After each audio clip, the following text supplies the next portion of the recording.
FTP நேயர்களுக்கு வணக்கம். 2026 தேர்தலுக்கான மாவட்ட வாரியான கள நிலவரங்களை பார்த்து வருகிறோம். அந்த வரிசையில் இப்பொழுது நாம் பார்க்க இருக்கும் மாவட்டமானது நாமக்கல் மாவட்டம். இந்த மாவட்டத்தில் இருக்கக்கூடிய சாதக பாதகங்களை பற்றி பேச நம்மோடு வம்சி அவர்கள் இணைந்திருக்கிறார். வணக்கம். சதீஷ். எவ்வாறு இருக்கிறது என்ன நாமக்கல் மாவட்ட கள நிலவரம்? இந்த நாமக்கல் மாவட்டத்தை பொறுத்தவரை இப்ப நம்ம கொங்கு மண்டலத்துல வரோம். இதுல மொத்தம் 6 தொகுதிகள் இருக்கு. ராசிபுரம், சேந்தமங்கலம் பழங்குடி தொகுதி,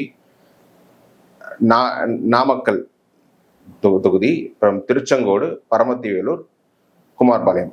ஓகே, ஸோ ஃபர்ஸ்ட் நம்ம ராசிபுரம் தொகுதி எப்படின்னு பார்ப்போம். இந்த ராசிபுரம் தொகுதின்றது ஒரு ஹை ப்ரொஃபைல் சீட். ஏன்னா இங்க ஒரு முன்னாள் அமைச்சர் அப்புறம் முன்னாள் சிட்டிங் அமைச்சர் 2 பேருமே இங்கே அநேகம் மோதுவாங்க. ஸோ நான் அதை பற்றி எக்ஸ்பிளைன் பண்ணுறதுக்கும் இதோட ஹிஸ்ட்ரி இந்த ராசிபுரத்தை அப்படின்னு பார்க்குறேன். அந்த ராசிபுரத்தை பொறுத்தவரை இது வந்து கொங்கு மண்டலத்தில் திமுக கொஞ்சம் அந்த பாசிட்டிவாக எஸ்டாப்ளிஷ் ஆன ஏரியாஸில் இது ஒன்று. நாமக்கல் மாவட்டத்தை பொறுத்தவரை இங்கே வன்னியர் சமூகம் கொஞ்சம் ஒரு சிக்னிஃபிகண்டாக இருப்பாங்க. அவங்க திமுகவுக்கு வந்து ஆல் வித் ஃப்ரெண்டாக பல காலத்தில் இருக்காங்க. அதனால நீங்கள் வந்து கொங்கு மண்டலத்தில் பல மற்ற மாவட்டங்கள்ல இருக்கும் பலவீனம் வந்து திமுக வந்து நாமக்கல்ல இல்லை. நாமக்கல்ல கொஞ்சம் ஸ்ட்ரக்சர் கொஞ்சம் ஸ்ட்ராங்கா இருக்கும். ஃபர்ஸ்ட் இங்க முதல் முறை 62 திமுக ஜெயிச்சிடறாங்க. அப்புறம் 67, 71 திமுக அங்க ஜெயிக்கிறாங்க. அப்புறம் 77 அதிமுக ஆரம்பிச்சோன்னா அதிமுக இங்க ஆட்சிக்கு வராங்க. ஸோ அதிமுக ஆட்சிக்கு வந்த அப்புறம் ஒரு பெல்வெதர் சீட் மாதிரி எப்பப்பெல்லாம் திமுக ஆட்சிக்கு வருமோ அப்போ திமுக ஜெயிக்கும், எப்பப்பெல்லாம் அதிமுக ஆட்சிக்கு வருமோ அதிமுக அப்போ ஜெயிக்கும்.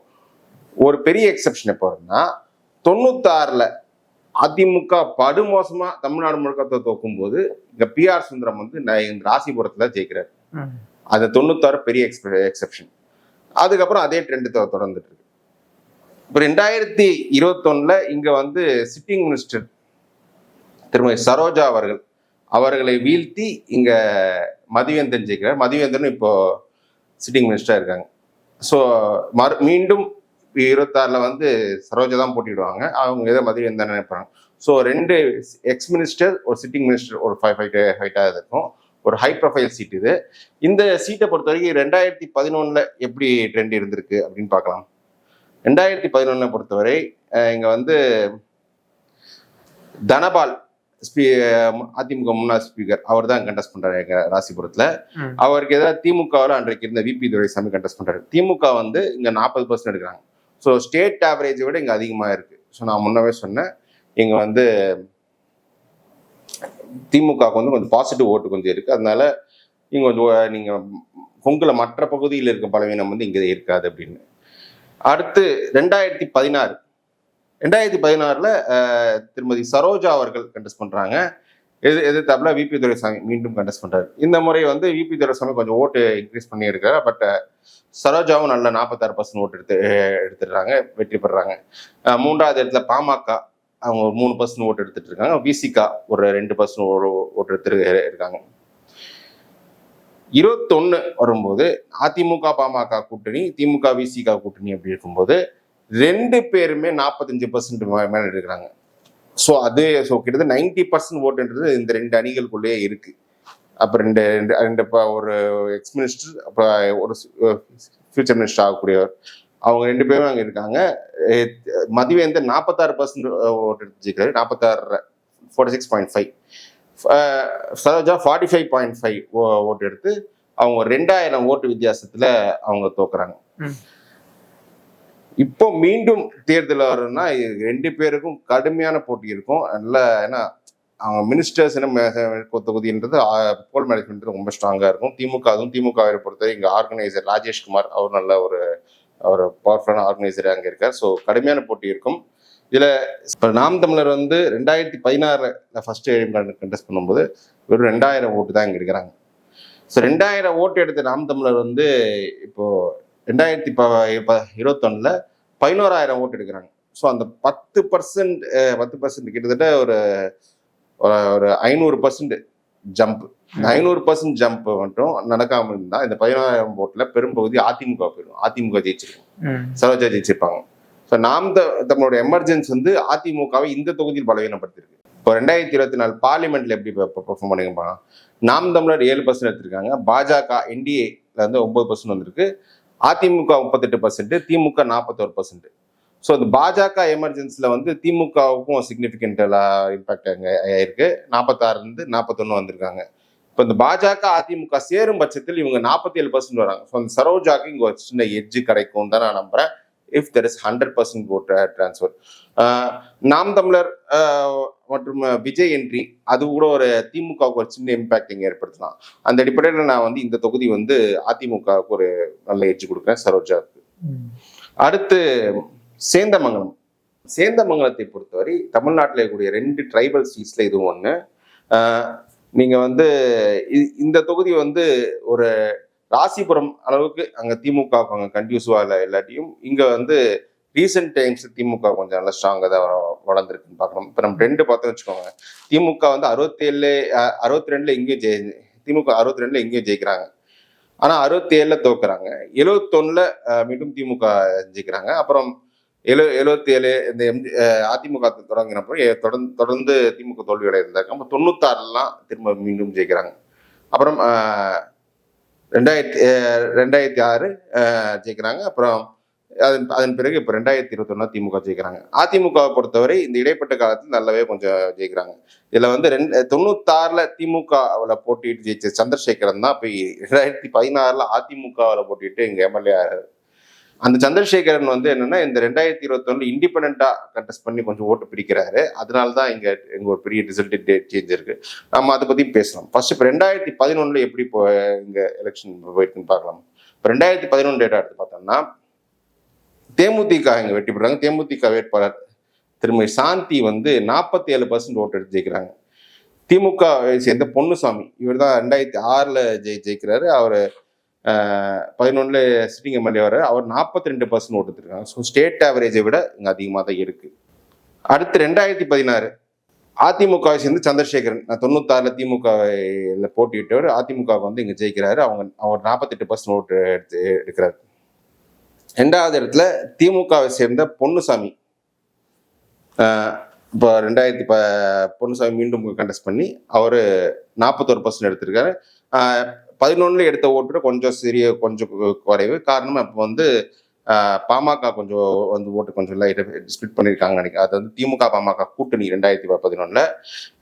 அப்புறம் 2021 பொன்னுசாமி இந்த மாதிரி 45% ஓட்டு போய் ஜெயிக்கிறாரு.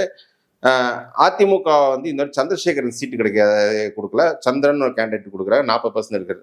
சந்திரசேகரன் வந்து அந்த 5% ஓட்டை ஸ்பிளிட் பண்ணிட்டாரு. இந்த 5% ஓட்டு ஸ்பிளிட் பண்ணாம இருந்தா அதிமுக இங்க ஒரு ஸ்மால் மார்ஜின் ஜெயிச்சிருக்கும். அதுதான் இது. இந்த தொகுதியை பொறுத்தவரை ரொம்ப ரொம்ப தின் மார்ஜின்ஸ்ல இங்க இருக்கு. நீங்க வந்து திமுக அதிமுக டிஃபரன்ஸ் என்ன, பொன்னுசாமி திமுக வேட்பாளர் நல்ல வேட்பாளர், தொடர்ந்து களத்துல இருக்க, தொடர்ந்து 40% மேல ஓட்டு வச்சிருக்காரு. நீங்க 2006 அவர் இங்க வெற்றி பெறும்போது கிட்டத்தட்ட 50% கிட்ட ஜெயிச்சிருக்காரு. ஸோ நல்ல ஒரு ஓட்டு வச்சிருக்க கேண்டிடேட்டு. மினிஸ்டர் கேபினட் மினிஸ்டருக்கு கொடுத்துருக்கலாம் அவருக்கு. பட் ஆனா அதை மிஸ் பண்ணிட்டாங்க திமுக. அதிமுக எந்த மாதிரி கேண்டிடேட் போடுறாங்க அப்படின்ற பொறுத்து இருக்கு. அந்த கடந்த முறை அந்த சந்திரசேகரன் ஃபிட் பண்ண ஓட்டு என்ன ஆகுது, அதுவும் ஒரு பெரிய ஃபேக்டர் ப்ளே பண்ணுது. நாம் தமிழரை பொறுத்தவரை நீங்க ராசிபுரத்துல இருந்த மாதிரியே இங்கேயும் ஒரு அதே மாதிரி கொடுத்து 2000 ஓட்டு தான் 16 இருக்காங்க. 21 11 ஓட்டு வந்திருக்கு, கிட்டத்தட்ட 500% ஓட்டு. பார்லிமெண்ட்ல இப்ப எப்படி இந்த கட்சியில் பெர்ஃபார்ம் பண்ணிருக்கேன், திமுக வேட்பாளர் மாதேஸ்வரன் வந்து 43.4% எடுத்து அவர் இருக்காரு. 2வது இடத்துல அதிமுக வேட்பாளர் வந்து 37 தமிழ்மணி 37.5% ஓட்டு எடுத்திருக்காரு. பாஜகவை சேர்ந்த KP ராமலிங்கம் அவர் வந்து 6.4%. நாம் தமிழர் இங்க பாஜகவோட அதிகமா ஓட்டு எடுத்திருக்கு. நாம் தமிழர் 8.5% எடுத்திருக்காங்க. இப்ப பாஜக ஓட்டு ஃபுல்லாவே அதிமுக டிரான்ஸ்ஃபர் ஆகும் பட்சத்தில் கூட மார்ஜின்றது ரொம்ப ரொம்ப தின்னா இருக்கும். பிளஸ் விஜயோட இம்பாக்ட் எப்படி இருக்கும், ஏன்னா இப்போ பாஜகவோட இங்க வளர்ச்சி கொஞ்சம் அதிமுக பலவீனப்படுத்திருக்கு. திமுக வந்து இங்க அவங்க ஸ்ட்ரக்சரல் ஓட்டு, பொன்னுசாமி இருப்ப ஸ்ட்ரக்சரல் ஓட்டு உள்ள மெயின்டைன் பண்ணிடுவாங்கன்னு தான் நான் நினைக்கிறேன். ஸோ என்னோட அடிப்படையில் இது ரொம்ப டைட்டான கான்ஸ்டிடுவன்சி. நான் பொன்னுசாமிக்கு ஒரு சின்ன எட்ஜ் கொடுப்பேன் இந்த தொகுதியை பொறுத்த வரைக்கும். அடுத்ததாக நாமக்கல் சட்டமன்ற தொகுதி. அடுத்து இந்த நாமக்கல் சட்டமன்ற தொகுதின்றது ஒரு ஃபேசினேட்டிங்கான ஒரு சீட்டு. அதாவது தமிழ்நாட்டு அரசியல்லையே ஒரு பெல் வெதர் சீட்டுல ஒரு சில சீட்ஸ்ன்னு சொல்லலாம். அதுல நாமக்கல்லும் ஒண்ணு. பெல் வெதர் சீட் அப்படின்னா என்னன்னு நான் சொல்றேன். பெல்வெதர் சீட்டுனா எந்த கட்சி அந்த அசம்பிளியில ஜெயிக்கிறதோ அந்த கட்சியை கூட்டணியோ அதுதான் மாநிலத்திலையும் ஆட்சிக்கு வருது. 57 நாமக்கல்ல இதுதான் ட்ரெண்டு. எந்த கட்சி இங்க ஜெயிக்கிறதோ அதுதான் அங்க ஆட்சிக்கு வந்திருக்கு. அப்படிதான் அவங்க மாறி அது முதல்ல காங்கிரஸ் ஜெயிச்சிருந்தாங்க, அப்புறம் திமுக ஜெயிச்சாங்க, அப்புறம் அதிமுக ஒரு குறிப்பிட்ட காலத்து ஜெயிச்சிருந்தாங்க, அப்புறம் திமுக அதிமுக மாறி மாறி ஜெயிச்சிருந்தாங்க. 2001 6 வந்து முதல்ல அதிமுக கூட்டணியில ஜெயக்குமார் ஜெயிக்கிறாரு. அதாவது முன்னாள் திருவள்ளூர் எம்பி ஜெயக்குமார் வந்து அதிமுக கூட்டணி ஜெயிக்கிறாரு. 2007 திமுக கூட்டணியில வந்து அவர் வெற்றி பெறாரு. ஸோ மாறி மாறி ஜெயிச்சாலும் அது எந்த கட்சி இங்கே ஆட்சிக்கு வருதோ அதுதான் அந்த கட்சி சேர்ந்தவர் தான் இங்கே ஜெயிச்சிருக்காங்க. 2011-16 கேபிபி பாஸ்கர் அதிமுக வேட்பாளர் வந்து ஜெயிச்சிருக்காரு. 21 திமுக வேட்பாளர் பி ராமலிங்கம் வந்து அவர் வீழ்த்தி வந்திருக்காரு. ஸோ 2011 எப்படி இருக்குன்னு பார்ப்போம் கலாம். 2011 அதிமுக தேமுதிக கூட்டணி அது வந்து 56% இங்க இருக்கு. கேபிபி பாஸ்கர் கொங்கு நாடு மக்கள் கட்சி அவங்க வந்து திமுக கூட்டணி கண்டெஸ்ட் பண்றாங்க. அவங்க வந்து 35% தான் இங்க எடுக்கிறாங்க. 2016 வரும்போது அதிமுக இந்த மாதிரி தனிச்சு போட்டி கேபிபி பாஸ்கர் வந்து 45% எடுத்தாரு. கிட்டத்தட்ட 10% தான் அங்க ஓட்டு லாஸ் அவருக்கு. ஸோ 2016 இப்போ மீண்டும் கேபிபி பாஸ்கர் ஜெயிக்கிறாரு. அவர் வந்து 45% ஜெயிக்கிறாரு. 56 45 11% ஓட்டு இழக்கிறாங்க. திமுகவில் இந்த மாதிரி காங்கிரஸ் கண்டெஸ்ட் பண்றாங்க. ஒரு ஸ்மால் இம்ப்ரூவ்மெண்ட் தான் இருக்கு, 38% தான் இருக்கு. இதுல வந்து அப்போ கொங்கு நாடு மக்கள் தேசிய கட்சி வந்து இவங்க ஒரு 5% ஓட்டு பிரிக்கிறாங்க. 5% ஓட்டு ஓரளவுக்கு திமுக காங்கிரஸ் கூட்டணி வந்திருந்தா ஓரளவுக்கு நெருக்கமா இருந்திருக்கும், ரொம்ப க்ளோஸா இருந்திருக்கும். அங்க தமிழ் மாநில காங்கிரஸ் 2% ஓட்டு அப்படி எடுத்திருக்காங்க.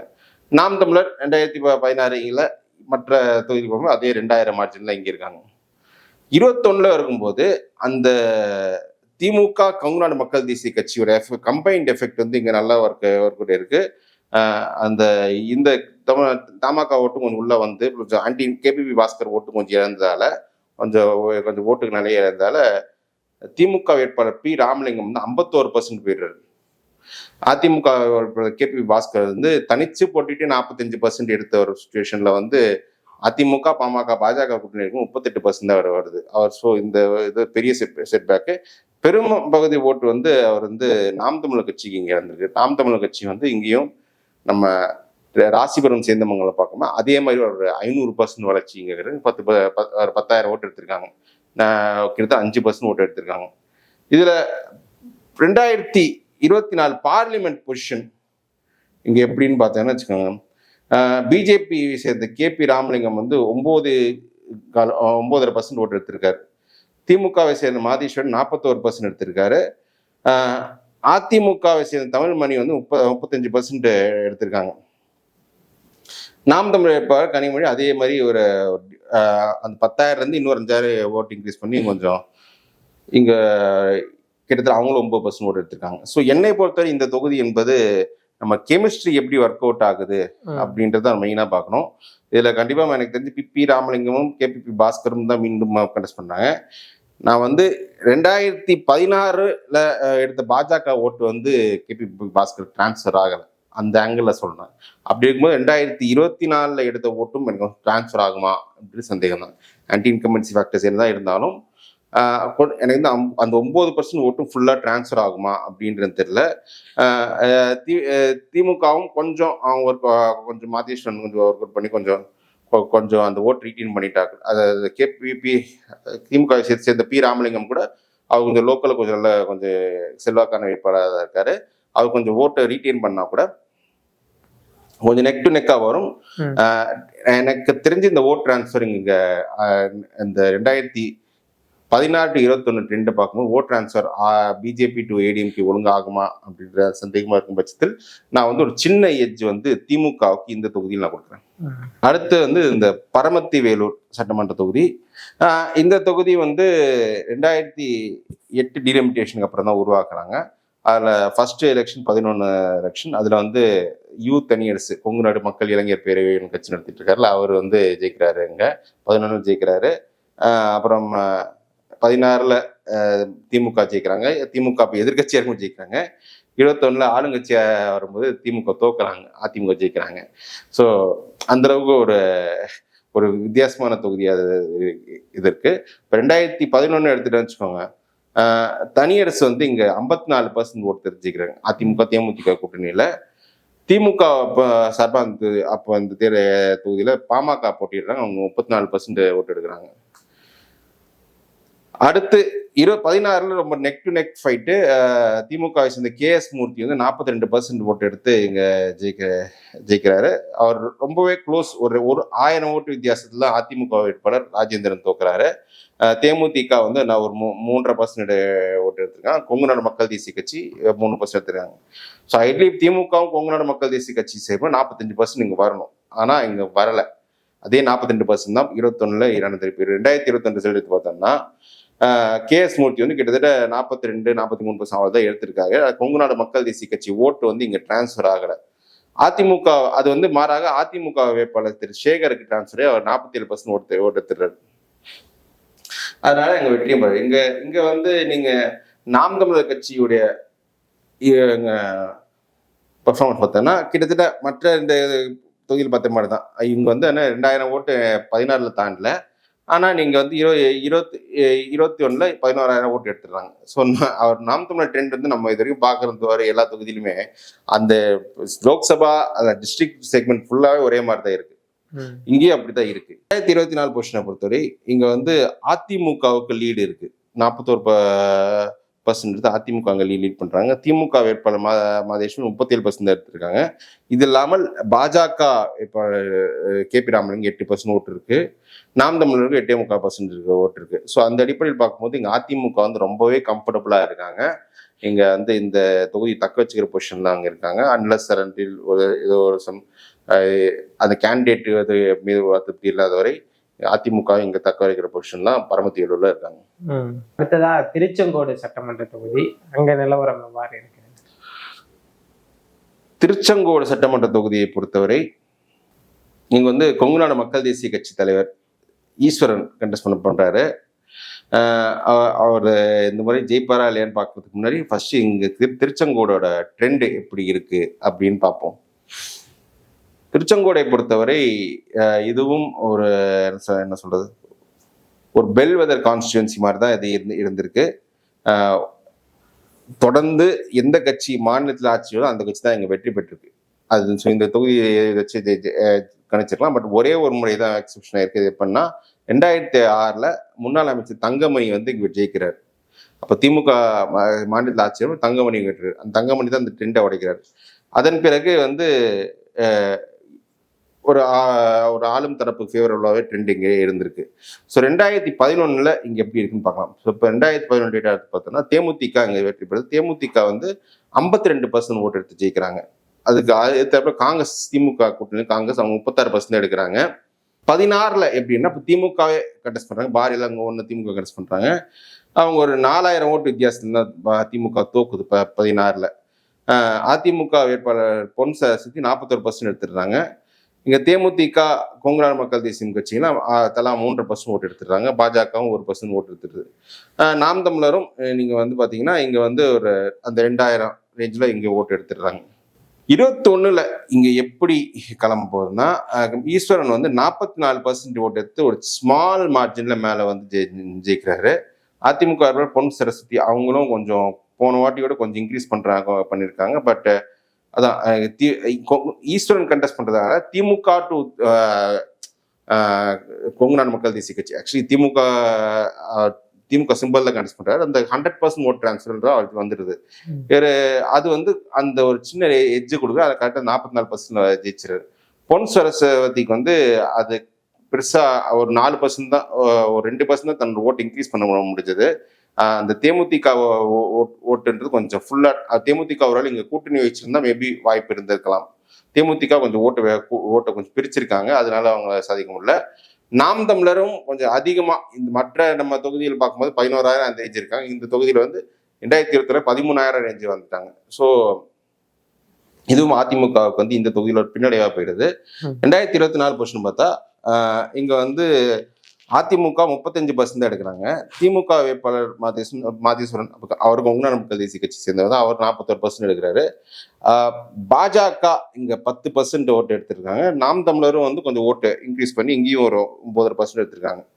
ஓகே, ஸோ இந்த தொகுதியை பொறுத்தவரை எப்படி ரிசல்ட் அமையும்னா, இங்க யார் போட்டிடுவாங்க பொறுத்து. என்னை பொறுத்தவரை இப்போ நம்ம தொகுதியில் பார்த்துட்டு இருக்கோம், அதிமுக ஒவ்வொரு தொகுதி வேட்பாளர் இருக்கும்போது பாஜக இதை கொடுப்ப இந்த தொகுதி வந்து பாஜகவுக்கு அதிமுக கொடுக்க வாய்ப்புகள் நிறைய 10% வச்சிருக்காங்க. பாஜக கொடுக்கும் பட்சத்தில் அது ஃபோர்ட் டிரான்ஸ்ஃபர் ஃபுல்லா ஆகுமா? ஏன்னா திரு 41% இவர் எடுக்கணும் போல, இந்த ஈஸ்வரன் எப்படி 42 கொண்டு வந்துருவாரு. இந்த பாஜக அதிமுக அந்த ஓட் டிரான்ஸ்ஃபர் கரெக்டா நடக்குமா அப்படின்றது எனக்கு அதுல ஒரு சின்ன ஐயப்பாடு இருக்கு. எப்படி கேண்டிடேட் எதுன்னு பொறுத்துதான் இருக்கு. ஒருவேளை இரட்டை இலை போட்டியிடலன்னா உறுதியா ஈஸ்வரன் கண்டிப்பா ஜெயிப்பாரு. இரட்டை இலைன்ற பட்சத்தில் ரொம்ப டஃப் ஆயிட்டு இருக்கும். ஒரு சின்ன எட்ஜ் நான் வந்து திருச்செங்கோடுல ஈஸ்வரன் நான் கொடுக்குறேன். இறுதியா குமார்பாளையம் தொகுதி. இந்த தொகுதியை பத்தி நம்ம ரொம்ப டிஸ்கஸ் பண்ணி நம்ம டைம் தெரியல. ஏன்னா இது வந்து கிட்டத்தட்ட தங்கமணி வந்து அதிமுக கோட்டையாவே மாத்திட்டாரு இந்த தொகுதியில். அந்த மாதிரி இருக்கு ட்ரெண்டு. நீங்க வந்து 2011 பாத்தீங்கன்னா 56% ஓட்டு எடுத்திருக்காரு. எதிர்நிலை திமுக 2 வேட்பாளர், நான் 39 எடுக்கிறேன். அப்புறம் 16 வந்து 55% பேர், எதிர்நிலை திமுக வந்து 21% வராங்க. 21 அதிமுக ஆட்சி இழக்கும் தேர்தலில் கூட இவங்க 50% கிட்ட எடுத்துடுறாங்க. திமுக வேட்பாளர் வந்து 35% எடுக்கிறாங்க. ஸோ ரொம்ப கம்ஃபர்டபுளா இருக்காரு. இப்போ எனக்கு தெரிஞ்சு 24 கூட இங்க அவர் தான் லீட் எடுத்திருக்காருன்னு நினைக்கிறேன். 24 தேர்தலில் கூட குமார்பாளையம், அப்போ ஒரு ஈரோடு அசம்பிளி செக்மெண்ட்ல ஈரோடு திமுக ஜெயிக்கிற பார்லிமெண்ட் தொகுதி, அந்த தொகுதியில கூட நீங்க திமுக வேட்பாளர் இங்க அதிமுக வேட்பாளர் ஆற்றல் அசோக்குமார் அதிகமா ஓட்டு எடுத்திருக்காருன்னா, அப்பன்னா இவர் தங்கமணிக்கு வந்து இங்க ஸ்ட்ராங் பேஸ் இருக்கு. உறுதியா 45% ஓட்டு எடுப்பாரு. ஸோ அதுல அது திமுக சேலஞ்சிங் பொசிஷன், ஃபைட்டிங் பொசிஷன்லேயே கிடையாது. கண்டிப்பா வந்து ஜெயிப்பார். நாமக்கல் மாவட்டத்தில் இருக்கக்கூடிய சட்டமன்ற தொகுதிகளுடைய கள நிலவரங்களை தெளிவா சொன்னீங்க. அதுல குறிப்பா ராசிபுரம் சட்டமன்ற தொகுதி வந்து அதிமுக வெற்றி பெறதுக்கு வாய்ப்பு உள்ள தொகுதியாகவும், சேந்தமங்கலம் தொகுதி வந்து ஒரு திமுகவிற்கு அதிகபட்ச வாய்ப்பு இருக்கிற தொகுதியாகவும், ஆனா அங்க ஒரு இழுபறி நிலைமை கூட வரலாம் அப்படின்னு சொல்லியிருக்கீங்க. அடுத்ததா நாமக்கல் வந்து திமுக நிச்சயமா வெற்றி பெறும். அடுத்ததாக பரமத்தி வேலூர் வந்து அதிமுக வெற்றி பெறக்கூடிய தொகுதியா சொல்லியிருக்கீங்க. திருச்செங்கோடு வந்து திமுக கூட்டணியில ஈஸ்வரனுக்கு வந்து ஒரு எட்ஜ் கொடுத்திருக்கீங்க. ஆனா அது வந்து ஒரு 50-50 மாதிரி தான். ஒருவேளை அதிமுக போட்டியிடும் பட்சத்துல அது திமுகவிற்கு சாதகமா இருக்கும் அப்படின்னு சொல்லியிருக்கீங்க. அதற்கு அடுத்ததா குமாரபாளையம் வந்து நிச்சயமா அதிமுக வெற்றி பெறக்கூடிய தொகுதியா சொல்லியிருக்கீங்க. நாமக்கல் மாவட்டத்தில் இருக்கக்கூடிய தொகுதியோடைய கள நிலவரங்களை தெளிவா சொன்னமைக்கு நன்றி. நம்ம மேலும் ஒரு மாவட்டத்தில் சந்திக்கலாம்.